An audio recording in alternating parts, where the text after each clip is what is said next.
911 call could be released today as well.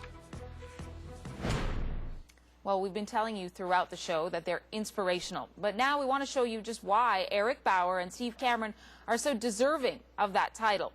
I met the two friends for life this week. They're both 24, both full of life, and their friendship was forged as they fought to cheat death, and they're still fighting now, so others can do the same.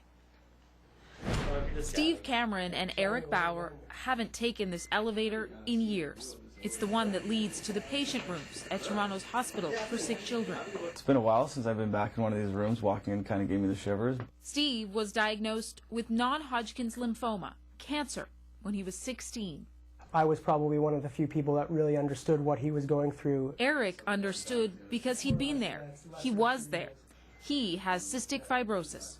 I certainly spent my fair share of time here between the ages of 5 and 18. Healthy and happy on the outside, in some ways Erick still is there.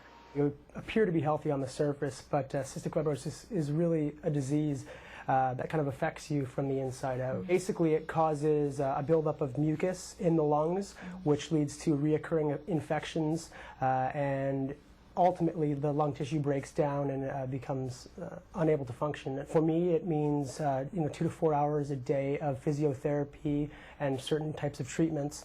Also, CF affects the digestive system, so I'm forced to take 20 to 30 pills every day just to make sure that my digestive system stays intact and that I'm absorbing the nutrients. It's become a kind of a daily struggle to manage a lot of the complications associated with the disease, but that said, you kind of move forward with a positive attitude and just take each day as it comes. How do you keep that positivity, knowing that the road ahead might be really hard? I think one of the biggest things for me that CF has taught me, and that the foundation has taught me in general, is that you have to have a really different view of what success is when you have a life-threatening illness. So for me, success is basically going from failure to failure sometimes with a positive attitude and having a smile on your face and knowing that things will get better. Erick defies his illness daily. And with Steve, who is in remission, they have run marathons and plan to run more. And for the last 5 years, they've worked hard to give back to the organizations that helped heal them. With a push from another friend, Chantal, Friends for Life was born.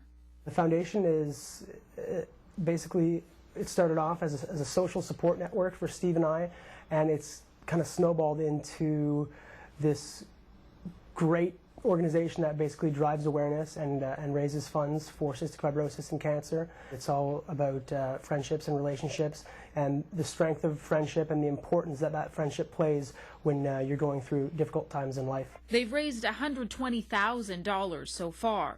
Amberine Kanani is just one of the people they've helped.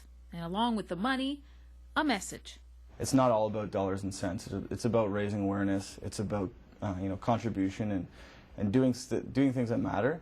And what they are doing does matter to Sick Kids Hospital and the Cystic Fibrosis Foundation.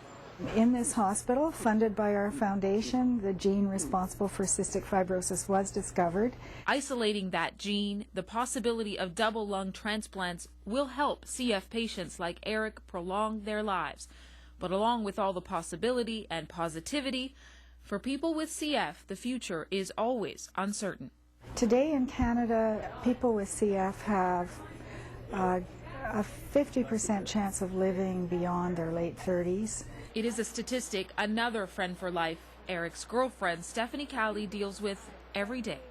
All the good, all the fun we have, all the positives, they're worth more than all the negative. So there's nowhere else I'd rather be. Negatives don't often come up in conversation between these guys and their friends. Just talk of the future, how much more their foundation will grow, and how much more help they'll be able to offer. Pretty amazing guys. You can connect with them and with their organization Friends for Life at www.friendsforlifefoundation.ca. They are looking for a corporate sponsor if you're interested. Now also, if you want to nominate an inspiring Canadian, please send us an email. You can reach us, of course, at pov@cbc.ca.